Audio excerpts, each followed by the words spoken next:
Hi, welcome to our channel. Hi, welcome. I'm Sarah. I'm Yvette. And today's video is going to be a travel question and answer session. We just went to Europe. Yes. For how long? Was it 25 days? Yeah, it was 20. It was basically a month, but it was like about 25 days. Yeah, and we hit a bunch of different spots. So we started off with London, and then after London, we went to Paris. and then we did Amsterdam.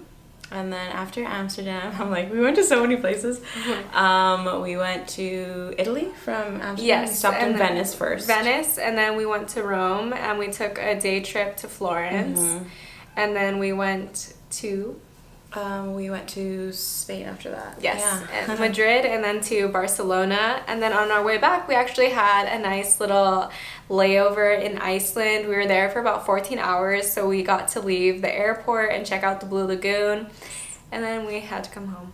And now we're here filming this video for you. Yeah. So, Okay, so let's get started. So the first question is, how many places did you travel to and how much did it cost? So we okay, so we just said London, Italy, Spain, Amsterdam, Paris. Well, it depends. Are we doing countries or cities? I guess both. Okay, so for countries, it was England, France, Netherlands, Italy, Spain, and Iceland. So we went to 6 different countries and then a few cities in some of the, in each country. Okay, how much did it cost? So it's probably going to be different for both of us because we had like different budgets. Do you know how much roughly you did on the whole trip, from airfare to hostels, Airbnbs, transportation, food, everything that you spent in for that trip? I'm gonna rough it to maybe like 4,500 or maybe around like 4,000. Yeah, I'm gonna say for me, I spent like, before I left there on airfare and all of our accommodations, I spent like 1,500, and then when I was there I put 1,000 into my account, and then so that's 2,500, and I think I'll just round it up to 3,000 because I think there was a couple times where I added money to my account, so I'll just say 3,000.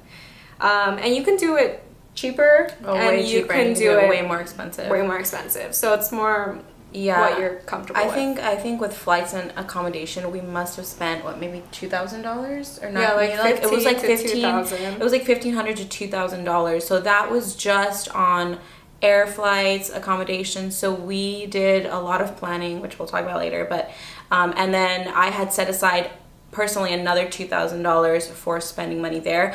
Again, you can spend more than that or you can spend less than that. That's just what I budgeted out for that. Yeah, and we weren't we were definitely frugal, but we also like pretty much ate out most of our meals. So, and we weren't really like penny pinching. We went to like whatever places we wanted to, got as many appetizers, whatever that we wanted to. So I know that like people that stay in Airbnbs or even some hostels, they have kitchens, so you could always like make your food, and that's gonna take the price down too. So it really depends on like how much you're willing to spend, and obviously you can make it a lot more expensive. So second question. What was the most rewarding and stressful part of the trip? Let's do like each one of us will do a rewarding thing and a stressful thing. Okay. So rewarding, I guess, would be like favorite or most payoff. How would you define that? I think the most rewarding thing for me is being able to witness like different cultures and be able to see different foods and just be around different people. Just that I'm obviously not used to, and it just really made me grow a lot. It made me realize that the world is a lot bigger than my own little circle, and I think that's the most rewarding is when I realized like, oh, I grew so much as a person through this, and realizing how beautiful it is to travel and how beautiful it is to be in somebody else's space and and really inhale all of the food, which I did a lot of, but also inhale the culture, inhale the air, everything is just so different, and it was just like, whoa, it was really fun. Yeah, so that was the most rewarding for me. Okay, most rewarding for me. I mean, like, that was an amazing answer. So I echo everything that she just said. I think just being able to know that I could accomplish something like that, and like setting that goal and being able to follow through, and like knowing I can survive in countries that I don't speak the language, take the metro, like get places, order food, all of that was really rewarding for me. And for stressful, I don't know, I don't feel like I get stressed out that easily, but I feel like the things that were really stressful for me were like getting places on time, like when we maybe were running a little bit late, and like me in my mind knowing that we're running late just like turns me, like freaks me the hell out. So like I think that for me that was just stressful. It was like making sure to be places on time and stuff like that. Be like, no, I can't miss it.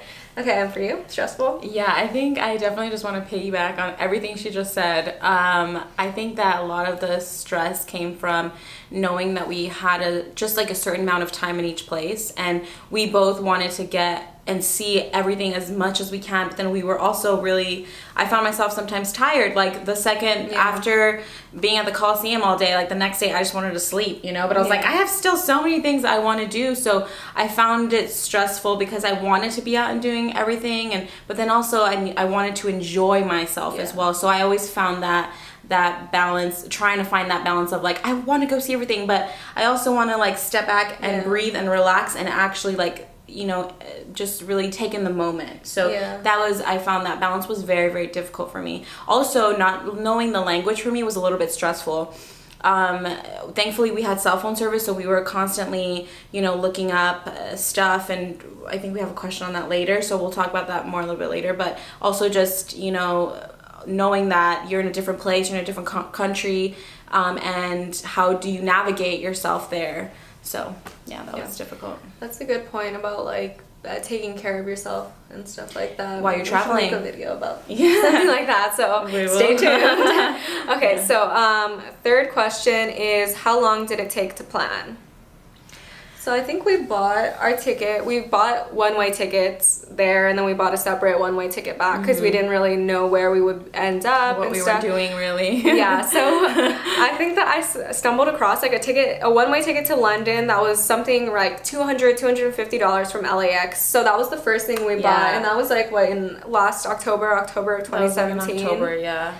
And then we left June 5th of 2018, so we really, once we had just sort of talked about, we should do Europe, you know, in the summer. And so Sarah sends me this link that she's just talking about, like a $200 trip to London. So it was like, let's do this. So we both booked our flight. So we knew that we had a one-way in October. So we sort of gave ourselves maybe like another month after that to slowly start picking the places and start booking the rest of the things. We wanted to take advantage of the fact that that flight was so cheap so we can get over there. And we really didn't have any idea of where we were going, what we were doing, to be quite honest with you. And I kept telling people, I just have a flight to London. So, you know, like, don't know when we're coming back. We don't know. Did you do a round trip? No, I just have a one-way, so I guess I'll figure it out along the way. I have no idea. So we were planning from October until May. So what is that, like 6 or 7 months that we were planning in the planning process. And everything that we did, I would say we did really, like, we took our time with. We were slow, so we like buy the hostel for London and a train ticket to Paris, and then the Airbnb for Paris, and we like slowly started adding like each place that we decided we would get transportation there and the accommodation, and like, so it was kind of like, it was a really slow process. It wasn't too overwhelming. It's not like we booked everything on like the same 2 days and needed like $1,500 or whatever it was like on that day. We bought, like, when we get a paycheck, we'd be like, okay, let's do the next thing. Next paycheck, let's do the next thing. So it was kind of, it seemed really doable and like affordable because we were doing it in such small chunks.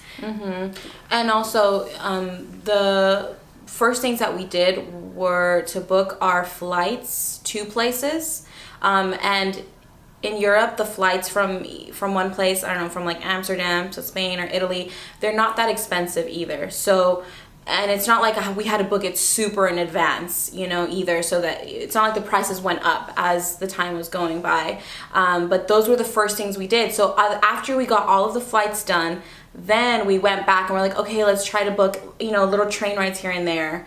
But overall, it wasn't stressful because we took our time with it. Yeah. It took us, you know, we didn't book it all in 2 days, 3 days, or even a month or a week, you know. No, we took our time planning it, and it was very intuitive as well, of like, okay, this seems right, let's do this. Yeah, so. Definitely. Okay, the next question is tips on saving for travel. And that could be like its whole other video. So we might, if there's interest, we could do a whole video on that. But let's give like one tip each or something. What's the tip that...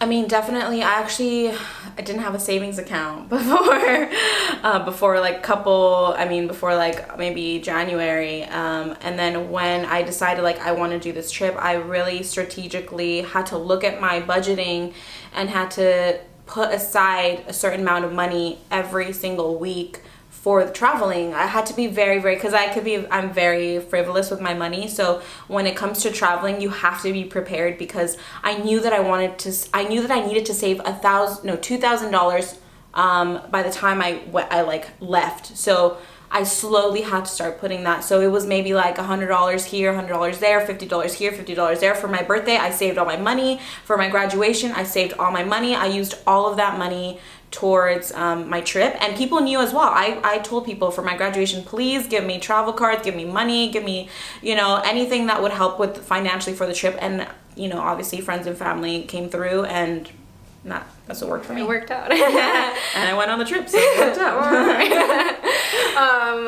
I would say, I don't know. It's kind of a hard question, because I feel like, I don't know, I'm like naturally very like frugal, so that's like a whole life lesson. I don't know. I guess for people, for me, I would just say like maybe like once you know you're going on the trip, like cut back on things that you don't really need, or like things that sound like really fun in the moment, but aren't gonna pay off in like as long time. It's not something you really need. So I would say, you know, like cut back on drinking, cut back on going out to restaurants, like don't go shopping all the time. Like if you know you're gonna have this big trip, Amazon. Stay off of Amazon. Don't go shopping. Okay. And like maybe that's me. yeah, like don't plan like another side trip or like other big expenses that are just for fun. Like it's different if you need something, like something happens to your car or something, but just cut back on those other things that you would be doing just for fun, because you know you're going to be going somewhere where you're going to be having a lot of fun and you want all that money. So save. Yeah. She needs to do a video on saving. She is so good. I'll make her do it. Don't worry. But coming soon. You want to, yeah. Okay, next question. What was the best dishes in different cities that you would recommend?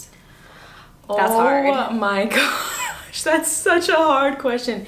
Yo, I ate so much food over there. I mean, but it was all worth it. I don't regret anything, okay? So let's start from place. Okay, so for London, Indian food. Yes. Dishoom, y'all. That was like our favorite. You have to go there. It was so good. We went there twice in a span of like 4 days. We're like, dinner today, dinner tomorrow. No, it was so good. Yeah, and there was a really good, I would recommend doing like an afternoon tea too if you want to, like a like posh little experience. It called Ivy Chelsea? It was the Ivy at Chelsea Garden, and I know Garden. they have different locations, but the one we went to was Chelsea Garden. Yeah, and it was very affordable as well. Yeah, because usually afternoon teas can cost like £30 to £40, and I think ours was £20 for everything, £20 per person. So it's a pretty good deal. And what was your favorite overall food place?